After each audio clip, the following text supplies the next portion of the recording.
Greetings, my fellow nerds. I'm Chris. And I'm Michelle. And we are D's Nerds, and we're reviewing Godzilla vs. Kong. So, Michelle, as you well know about me, I am a huge Godzilla fan, also a really big King Kong fan. And so, whenever we found out that Godzilla and Kong were going to butt heads, I was so excited. And then the pandemic happened, and it got delayed. And then it got delayed again. And finally it's out, and I'm so excited. And I mean, I know you're also a big fan of the MonsterVerse films as well. Yeah, I can't really say I've cared much for like Godzilla and the King Kong movies so much in the past, but the new ones, the MonsterVerse ones, I really like. Yeah, absolutely. So, I mean, we're gonna kind of do something similar to what we did on the Snyder Cut of Justice League. You know, give my thoughts, you'll give your thoughts, and we'll just kind of like work off of that because, oh my gosh, this one is awesome. I mean, this is straight awesome. And, you know, as a Godzilla and Kong fan, I'm just like, yes, this is what you want to see. I loved how tightly paced it was. It didn't feel like there was a whole lot of unnecessary stuff going around. I feel like the human interactions and the human stories were there just enough to kind of keep things moving, but it didn't like get bogged down and everything. And also, I think kind of having some of those characters back in previous movies really helped this film just kind of like, okay, we're going. And it was just a whole lot of fun. The fight scenes between Godzilla and Kong were so epically awesome. I mean, it was like a freaking heavyweight fight. And, you know, like, I mean, I like Godzilla more. And yes, spoiler alert, you know, if you haven't seen the movie, Godzilla wins. He's very much the clear winner.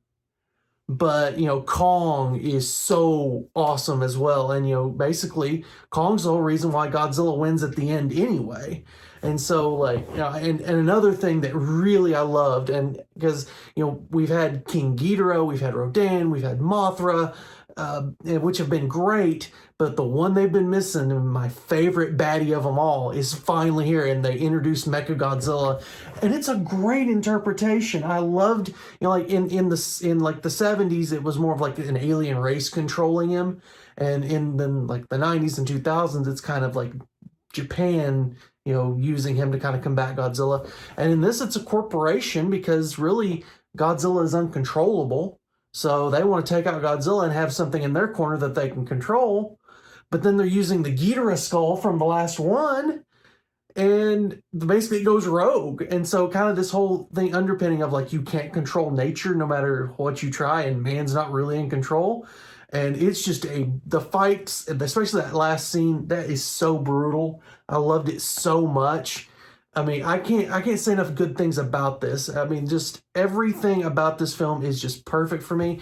And for me as well, you know, I gotta give props to the MonsterVerse because, you know, we talk about Marvel a lot, we talk about DC a lot, and usually it's DC versus Marvel and which one's better. But low-key, the MonsterVerse is actually, I think, really consistent and does a really good job of each film just builds the world up a little bit more. And this one really does. It starts to introduce the Hollow Earth, you know, and that's where now Kong's kind of kingdom is by the end of the film. And, you know, it's just, I mean, it just does a wonderful job. And I really hope that, like, you know, Toho, who owns the rights to Godzilla, you know, I hope that, you know, that they let them continue to use Godzilla, because I think this version is really awesome. And I mean, it does all the things that keeps in tradition with the character while kind of updating him. And of course, the effects, the effects in this film are just beautiful. And some of those shots, I can't wait for the 4K disc. It's going to look phenomenal. But I think they've done a great job with that. And then, of course, you know, Kong, they have the rights to, they can use that. So there's no reason why the MonsterVerse can't continue. And, you know, apparently the reviews are just absolutely phenomenal and everybody just loves this film. So I'm really excited for what it has going forward. So, Michelle, you know, like, I know, like, you know, I'm giving my thoughts here, but like, what were your thoughts whenever you were watching this movie? I thought like a lot of the same things here, but I will say for me, I thought that the human side of things was a little thin on this one, especially considering I felt for me, like in King of the Monsters, it was a lot stronger. So for me, it was kind of like, okay, yeah, like they're there and we're reintroducing characters and that's great. But for me, I would have liked a little bit more of it. Having said that, the fights are really cool.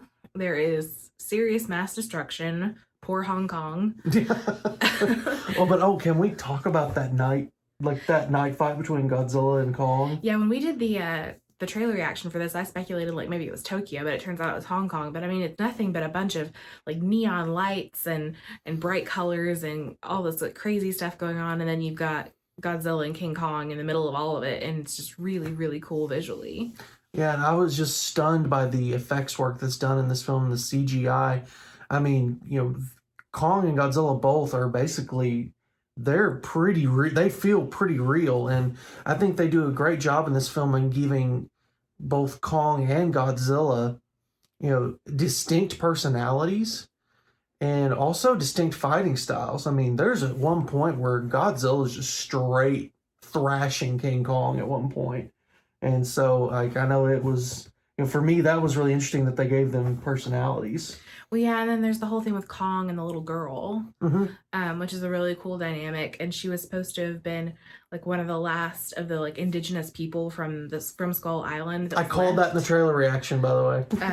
Because I forgot what they said happened to the rest of them. Like the storm took over the island, I think's what it was. Yeah, I think the storm took over the island and it wiped them all out. And so she was the last one left, and she's deaf, so she speaks in signs, and that becomes important for her communication with Kong, and the woman who is taking care of her has no idea that any of that has happened. Yeah, so. And I thought that dynamic between the little girl and I think her name's Gia or something like that, but the little girl and Kong, I thought that really gave the movie some heart and kind of updated the common trope that you would see with King Kong where he like falls in love with some woman. I thought that kind of updated it a little bit more and gave it some heart. Yeah, I think in his facial expressions, I felt like were very human-esque. Yeah. Like he has very emotional feeling responses to things, and particularly that girl, which is really neat to see. Especially since these movies, especially because Godzilla doesn't really have that, and so you just get a lot of like, look, I knocked down buildings, I don't like you, and then you get Kong who's like sad eyes. Yeah, he can sign now. He can sign. So I mean, like he's like I said, I grew up watching the 1933 film and had watched the 76 film and somewhere had taped King Kong Lives, which is just not a great film, but I had it taped somewhere and had watched it a lot as a kid. And man, like, it's just really cool. Like these films have actually made me enjoy Kong more. And actually, I'm more of a Kong fan now than I've ever been. And, it's just a testament to them. I mean, because Skull Island was such a strong film.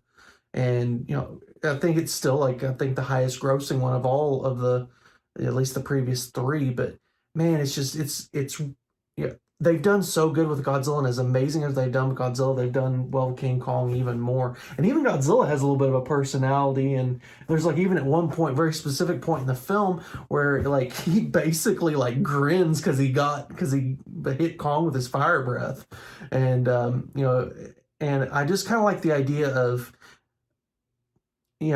they're both kings basically at some point. Godzilla's king of the monsters, and even though Universal won't let anybody use the name, it is King Kong.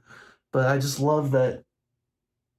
I just love that they had these two people, and that fight is brutal. And even though Godzilla wins, Kong gets his licks in him, and that axe that he has now, which apparently is like an old, Godzilla's a descendant of whoever that race that Finn came from, but that's what allows him to like. His fire breath apparently activates that, and that's what kind of enables Kong basically to deliver the knockout blows to Mechagodzilla.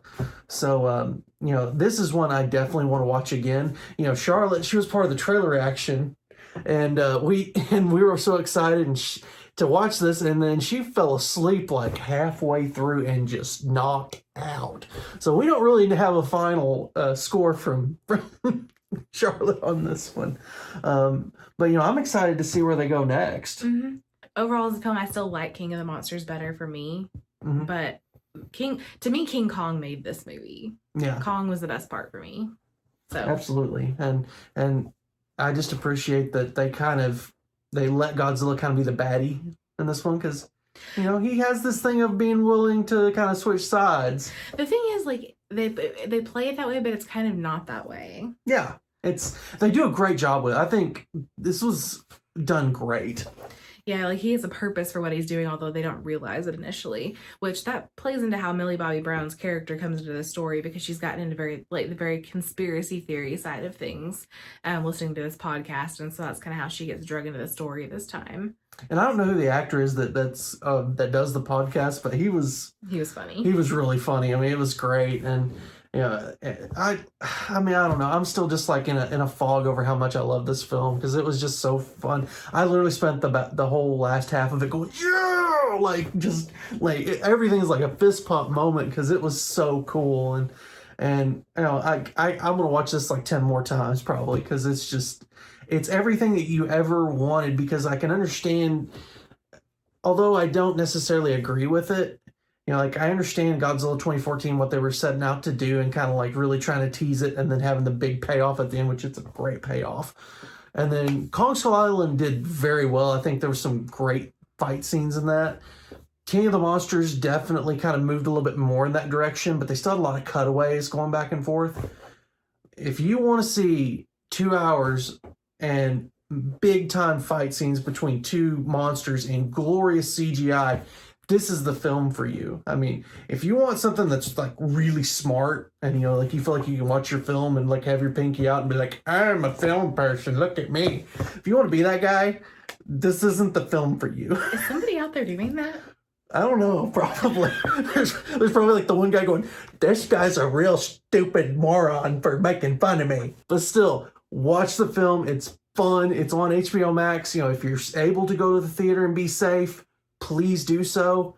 Because I'm just about to get my vaccine. So if the movie's still out then, I definitely want to go see it in IMAX because that would be so epic. Let us know what you thought of Godzilla vs. Kong. Please let us know in the comments. Also, if you like this channel and you like what we're doing here at D's Nerds, please subscribe to our channel. We greatly appreciate it. Also, we are on Twitter, Instagram, and Facebook. So if you're missing us in between videos, please make sure and check us out there. Also, we have merch. We have our account down in the description. So if you want to go check it out, see what we have to offer, we appreciate that as well. So guys, until next time, I am Chris. I'm Michelle. And we are D's Nerds. You guys have a great, safe rest of the day. Bye.